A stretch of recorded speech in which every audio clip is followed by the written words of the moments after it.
Welcome to the Ride This Out podcast, where we talk about how to improve your mental health and strengthen your connection to nature and your community, all through one simple solution: the bicycle. My name is Zach Golding, and I'm a licensed clinical social worker and mental health therapist. I'll be your host as we discuss the power of pedaling.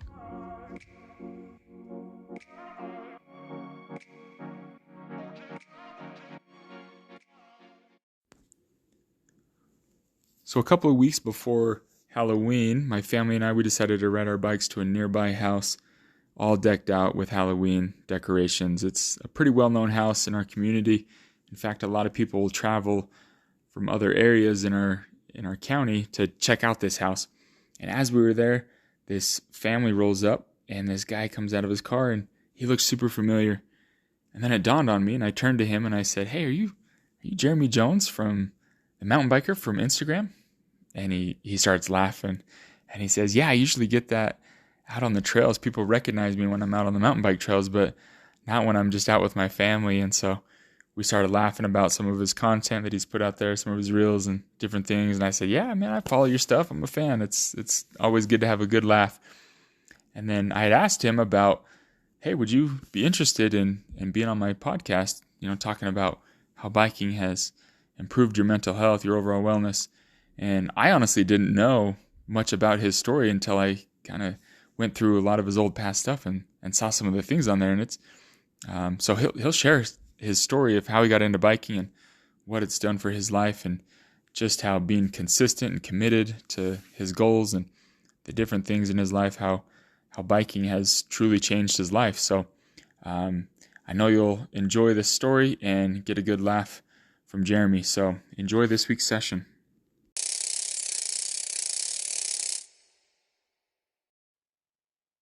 All right, Jeremy, thanks for joining me on the podcast today.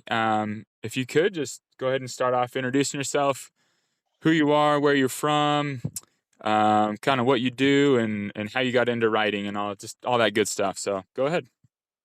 Perfect. Yeah, thank you for having me on. Totally appreciate it, and excited to be on here and just learn a little bit more about maybe you, and also share with people who I am. So yeah, I'm Jeremy Jones, mountain biker that I started back in I want to say June or July of 2018. Most recently, maybe March of 2022. Yeah, about a year and a half ago, I started documenting just my mountain biking through Instagram. On Instagram, my handle is at jjones.mtb. And back then, I just started posting daily. Objective was really just, like I said, document my rides a little bit, or just share with people who I am. The focus of my channel has been to bring a little bit of humor and levity to what I consider kind of stressful times. In that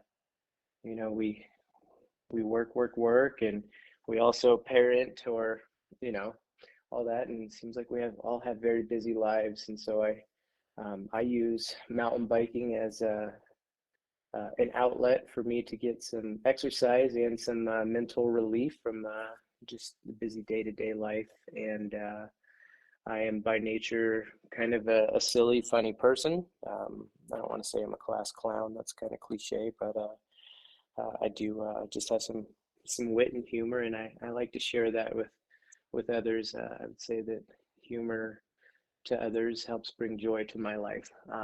So yeah, I live out in Eagle Mountain, Utah, and got a little bit of a trail system right here by me, and also try to frequent other trail areas in the Utah County area, or southern Salt Lake County. Yeah, that's a little about me. Oh, father of four, ages 13, 11, 9, and 6. I've been married to my wife since 2009. So we're at 14 years, going to hit our 15th anniversary next March.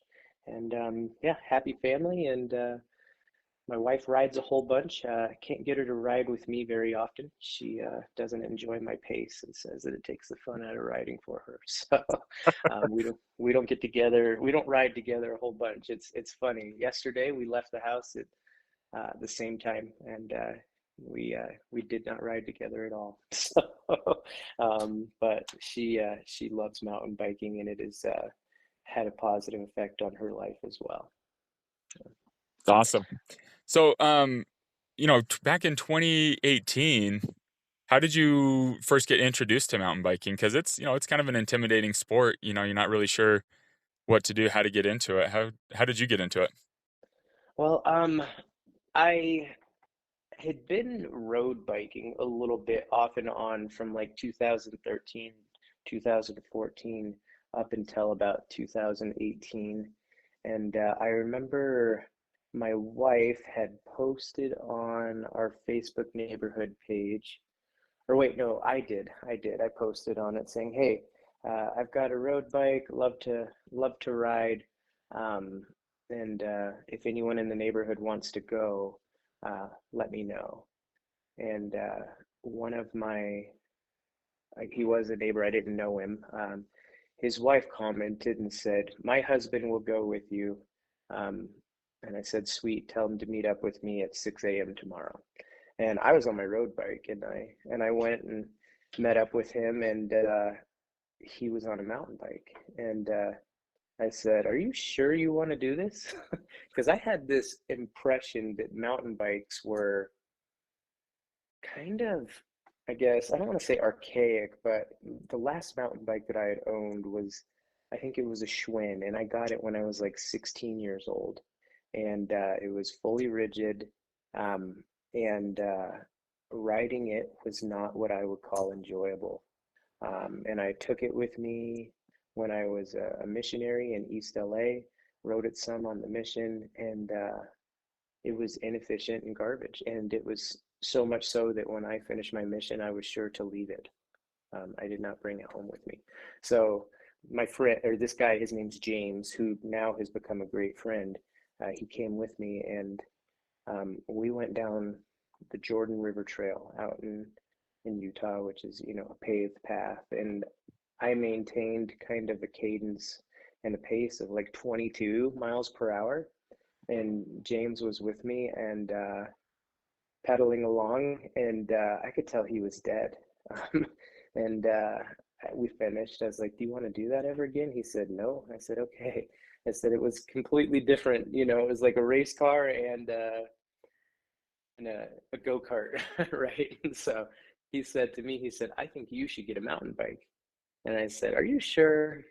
And I looked at his bike, and technology had definitely advanced a whole bunch. And so I ended up jumping on Facebook Marketplace or KSL, and I bought a $500 Cannondale mountain bike, and I had a dented frame and everything. And I went out and rode on it, and it was not comfortable. I didn't understand how to have my seat height. I didn't understand how to have suspension adjusted, and I could barely climb a hill. And on my road bike, I could climb hills just fine.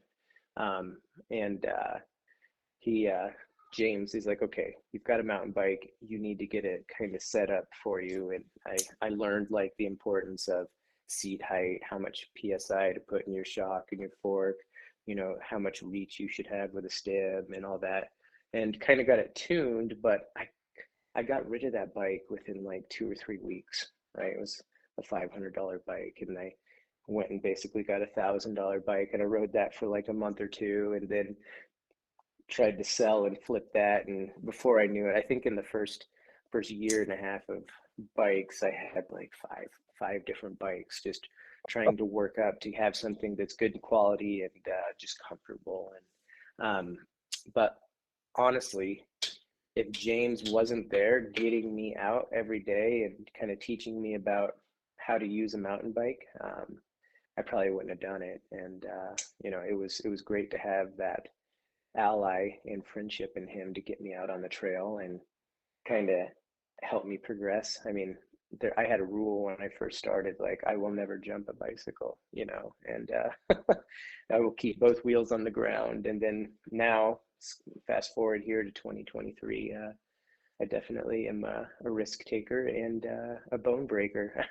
I shouldn't say that, but that definitely happens. But yeah, it was like you said, it was intimidating, but um, just having a buddy, that buddy system to help get me into it definitely changed things. And I try to pay it forward now. When someone wants to get out and experience it, I'm happy to take them out.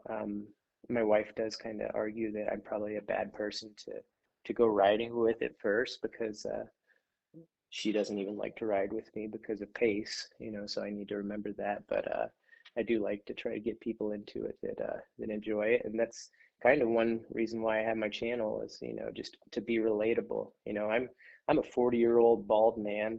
You're not going to see me go backflip over a canyon like our Red Bull Rampagers, but my content's going to show you that you don't have to be that type of rider to enjoy mountain biking.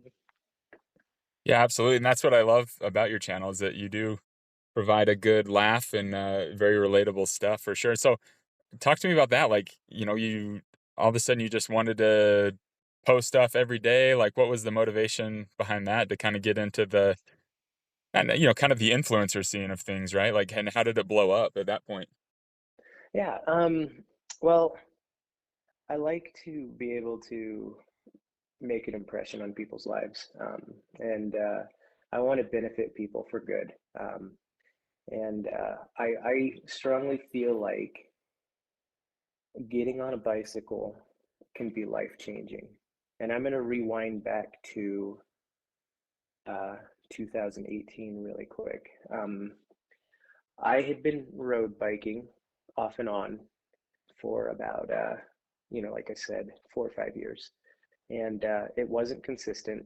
Um, and I would say that I lived probably an unhealthy life, docile at times where um, it was pretty easy to not do anything, right? Uh, you have the office job, you go into work, and then you eat while you're there, and you come home, and you're blessed with a wife that makes desserts every night at dinner, and before I knew it, um, I was up to just over 250 pounds.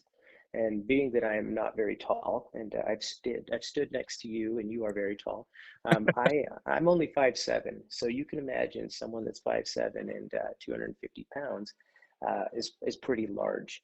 I think I had to wear like 42 or 44 um, pants for my waist, and like got up to double XL. And uh, I had to go to a chiropractor a lot because my back was always hurting. I would get I can't remember, plantar fasciitis because my feet, like I was just weighed too much. And once I got into mountain biking, I found a hobby. I'm not going to call it an exercise because I consider mountain biking a hobby with the benefit of exercise. So I found this outlet and I was able to do it daily. And here we are, 2023. Um, my weight fluctuates between 165 and 175, just depending on the time of year. For some reason, summertime of year or the summertime, I'm at my heaviest, and you'd think it would be my lightest, but it's just, there's ice cream every day and all kinds of crap and birthdays and treats every day. So I struggle this time of year. In winter, I get down to my lowest, but that's nearly 100-pound swing from my heaviest to where I kind of fluctuate now. And it has changed my life. My feet don't hurt. My back doesn't hurt. I can play with my kids more. I can just be around and do more. And it mentally just has made me so much happier. I mean, for my brain, back when I was my heaviest, it didn't feel good to know how I was hurting just because of my weight, right? And it was just a struggle of mine. And so um, now, on Instagram, right?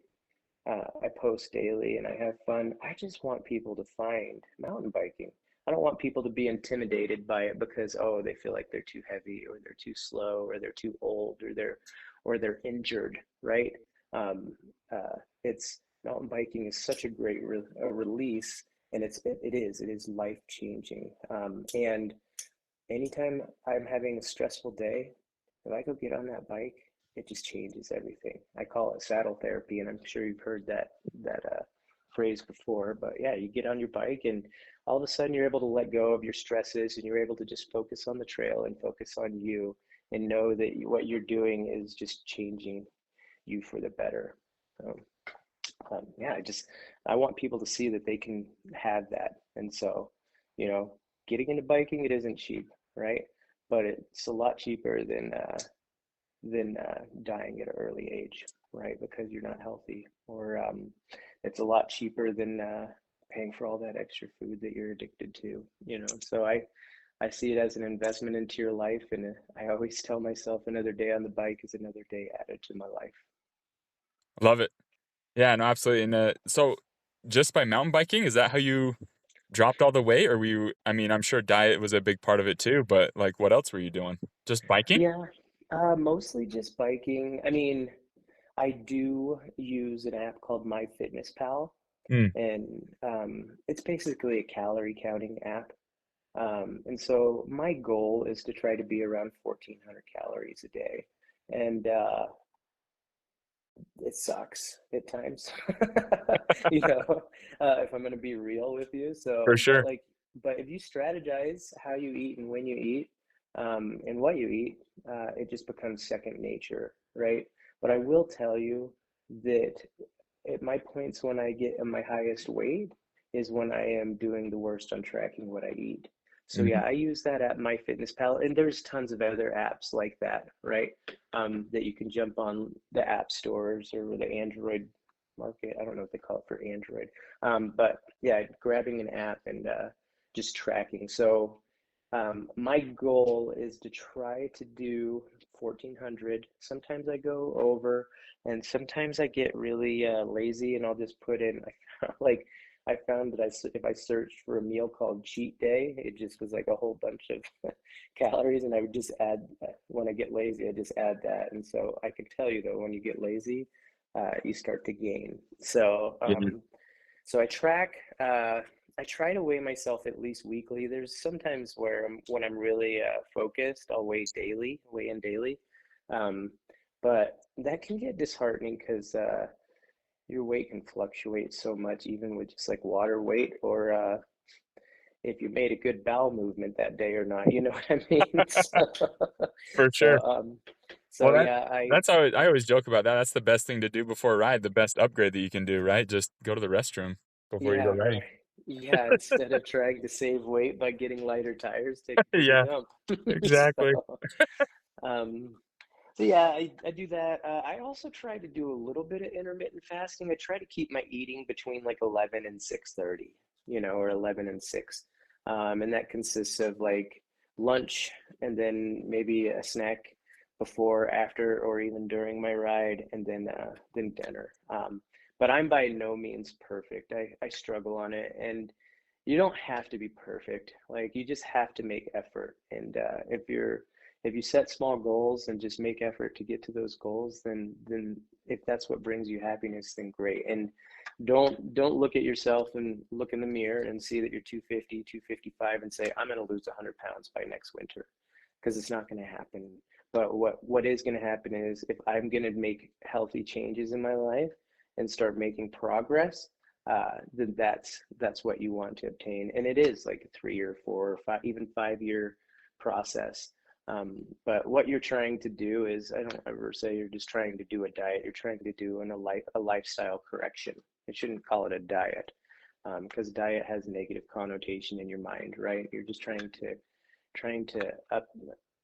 update your habits and try to make healthier choices, right?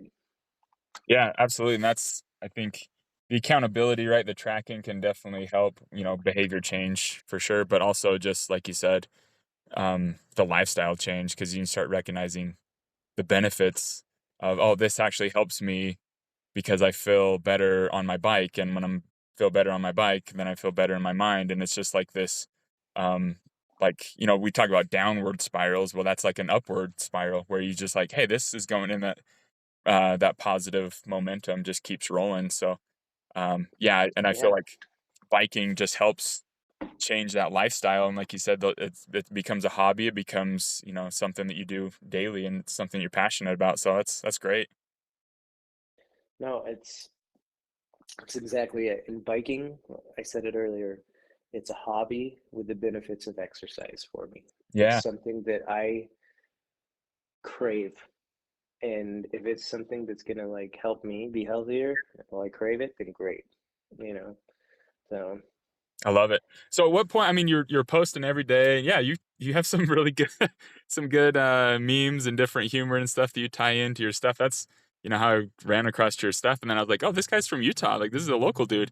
But at what point did it like really kind of blow up? Because you've had a couple reels that have just you know been viewed by millions of people, right? yeah, yeah.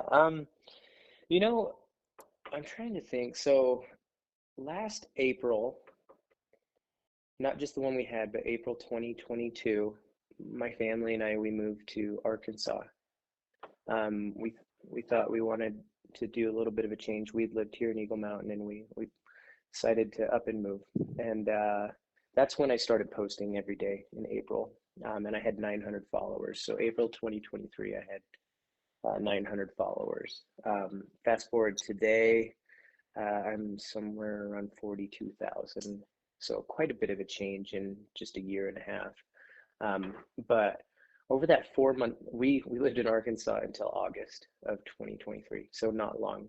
We found that our kids were very unhappy because they have family here in Utah, and our family here in Utah, their kids were very unhappy, and so I made a dad decision and got rid of the selfish decision of living in Bentonville, Arkansas, because it's heaven on earth for a mountain biker, but decided to bring my family back. And we came back. I think I had 7,500 followers. Like gained 7,500 followers in those 4 months, and that's when I figured like it was starting to take off, where people were starting to enjoy my content. And like you said, I think my biggest reel I think got over 21 million views.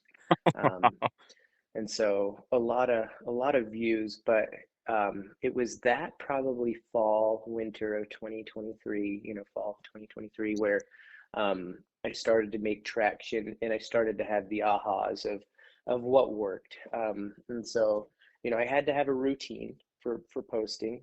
If you see, I posted a similar time of day, and I do it every day. um, and you kind of focus on you find what resonates well with your followers. And for me, it was stupid humor, right? Stupid humor, because we all have humor in us that we want to to let out, right? And so my followers, they enjoy just short, funny content, right? And so maybe it's a fart reel or something like that, or maybe it's something where I show me riding on a with my wife on a bike, or we're on a bike ride, and she's asking if we can go faster, and it pans back to the fact, when I say okay, I'll try, I pan back and it shows that I'm towing her up a hill, like just silly stuff like that. But I figured out what clicked, and I've stuck to my routine, right? So if anyone's out there trying to get into posting on Instagram, um, my my recommendation to them is just be consistent, right? Find what resonates with your followers, and maybe it's something other than humor, right? Whatever it is, find what works, and if you have a reason that you're posting it, then stick to it, right? Um, I've had a lot of people contact me over the past year and a half and say, "Hey, how do I do it?" And I tell them basically the basics, and the ones that listen and kind of do it, they start to have success. I will tell you that people get burnout, and it happens with me at times too. In burnout, I don't want Instagram to take away from the fact that I ride bikes for my fun and for my health, right? And so sometimes you get close to that, and um, if you if that happens, it's kind of negative on Instagram, because if you experience burnout, then and you stop posting, then Instagram stops pushing your content. And so you have to find a happy medium. And so for me, you see that I do a lot of very short form content, right? So I do not record every time I'm out on a ride, because that's not why I'm on a ride. But I maybe I'll have GoPro footage that I record once a month, and then I pull clips from that for a few, for a handful of posts. Or like my post today was just a short clip of a cool view. So you see something that's cool, grab that clip and then figure out how to patch it in with something stupid and funny. But yeah, I'm sticking to it, and gosh, I hope I hit 50,000 followers by the end of the year. It'll be borderline close. If not, it'll be really close. And I guess while I have the opportunity, I just want to say on your platform, say thank you to those that do follow me. It's humbling that people do want to follow me and just enjoy what I do. Like you think about it, you go over to watch a Utah Jazz game. How many people can fit in that arena? I don't know if it's like 28,000. So I mean, my followers could almost fill that arena twice over. That's crazy to me. And so it's humbling that just people enjoy what I can bring, and I'm hoping what I'm bringing to them just brings them happiness in their home. Yeah, well, you're doing it, and the old adage, "Laughter is the best medicine," right? And I think that's why people gravitate towards that. And I always say, movement is medicine too. So you've combined the two just beautifully in a way that really resonates with people and helps them out. So great job, man. You're killing it. Totally appreciate it. Really appreciate it. And um, I am. I've made a commitment that I'm going to continue to do this, just because I do feel like it has an impression on people's lives, and I want to be able to be a positive influence in people's lives and help them change for the better. For sure. Well, before I let you go, I wanted to, when I briefly ran into you at that haunted house, and as we were walking around and I recognized you and stuff, um, we got talking about fat biking, right? Biking in the snow, and winter's coming up. Um, Talk to me a little bit about that. I've never been fat biking, and I've always wanted to get into it. So, like, yeah, just what is fat biking for one, and then how did you get into it, and what's kind of the process for it? So yeah, fat biking.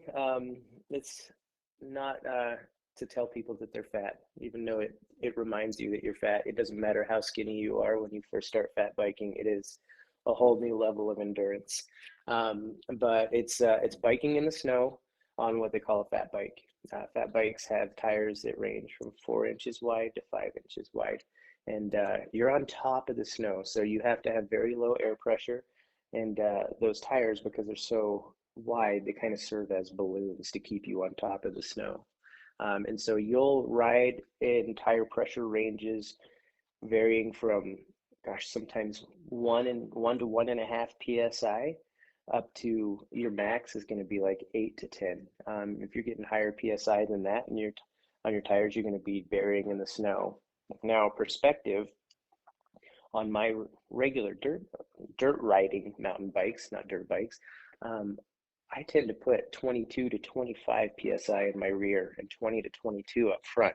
So you're doing, um, I'm not very good with maths here, but like 5% of that, right? So you Wow. need very low psi.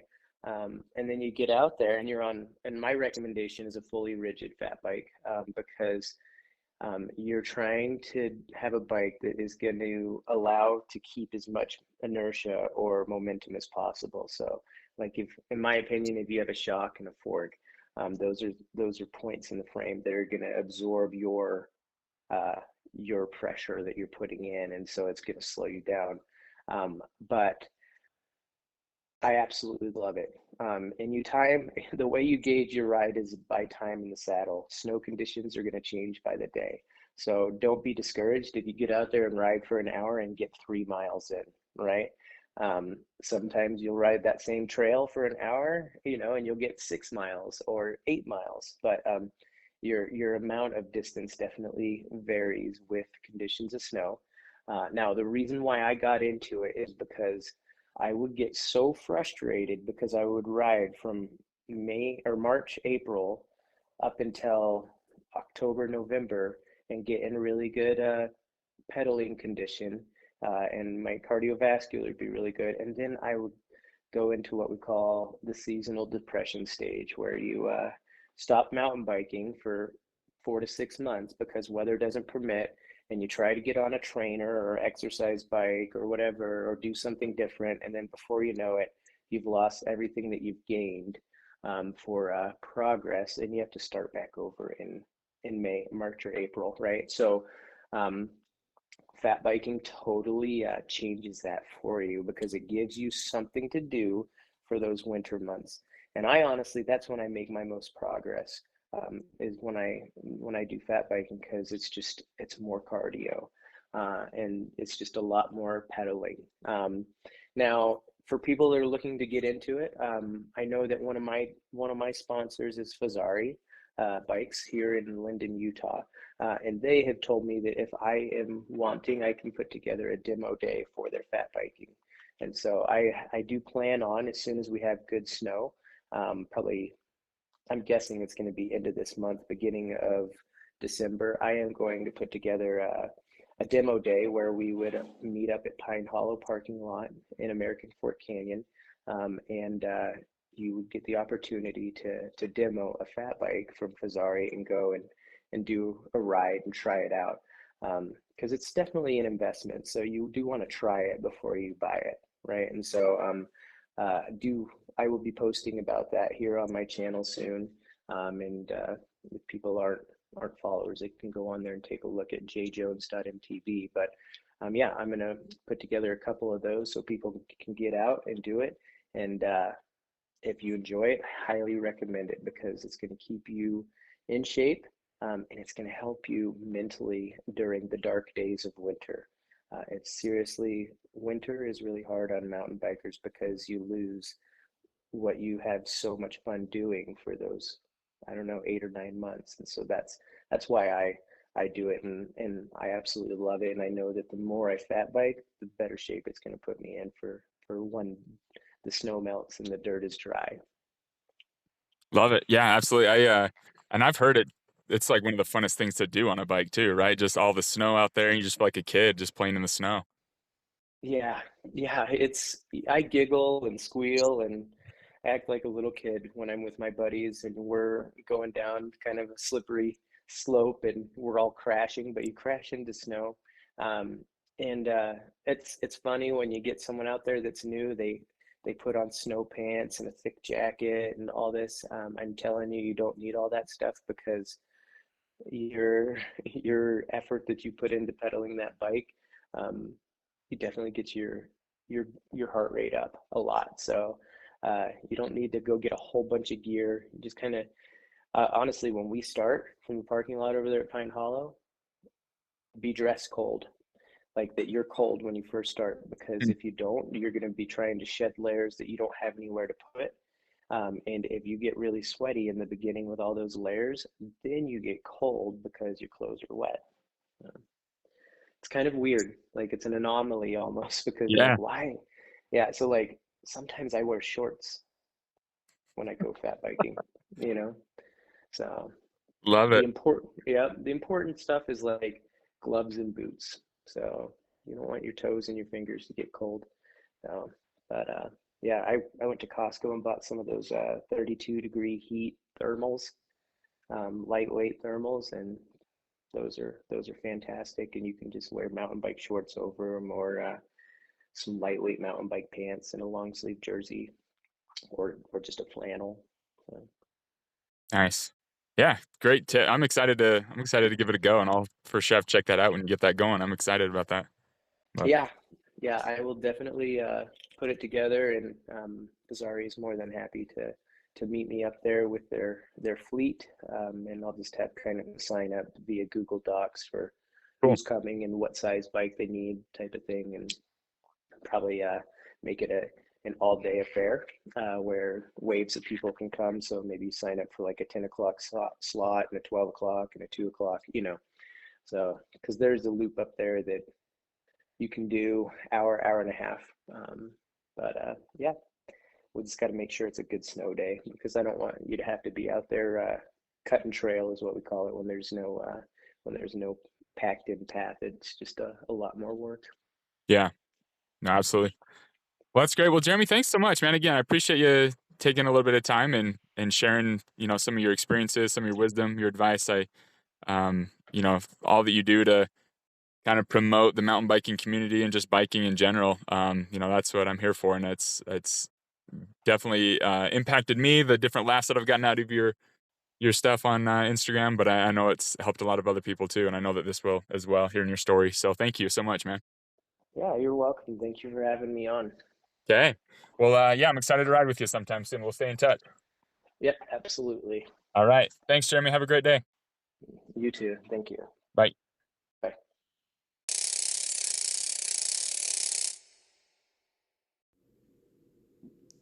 Okay, thanks again, Jeremy, for sharing your story. Great stuff. A few things that really stood out to me as he was talking about how he's approached biking and some of his goals, and with the weight loss and with Instagram and with fat biking. I love how he talked about, you don't have to be perfect with something. You just got to make consistent effort with things. And sometimes we can become obsessive about tracking things and riding a certain amount of miles, or we got to lose this amount of weight by this time. And when we don't meet those goals, we can become very discouraged and disheartened and not want to pursue them anymore. But I love his balanced approach of, again, just putting in that consistent effort.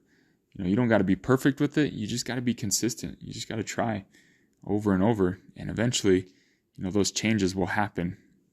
And I loved how he talked about that too with the fat biking, right? Because, he discussed it might be, you do a certain amount of miles, or you expect to do a certain amount of miles, but you don't measure it in that. Just measure it on that time and that effort that you put into it, because the conditions are varied, and that will affect your ability to achieve those goals, right? So again, that life lesson of, we have so many things happening around us, so many things that influence us, that our day-to-day actions, they're not going to be the same.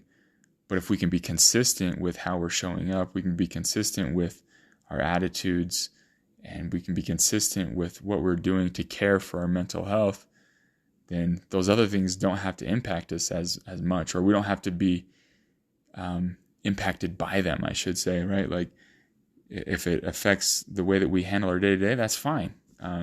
But we know that we've given it that solid effort for that day. So, and also too, just being able to laugh, being able to have a good time. That's always, I admire that about Jeremy, is that his ability to get people laugh, but also his desire to spread that, right? And to hopefully encourage other people to ride, and to also just have a good time by just having fun. That's what riding bikes is all about. That's what it brings, is that happiness. So again, thanks for all the support. Thanks for listening. Like, share, subscribe. Appreciate it. And whenever you're going through those struggles, those difficult times in your life, just jump on that bike and let's ride this out.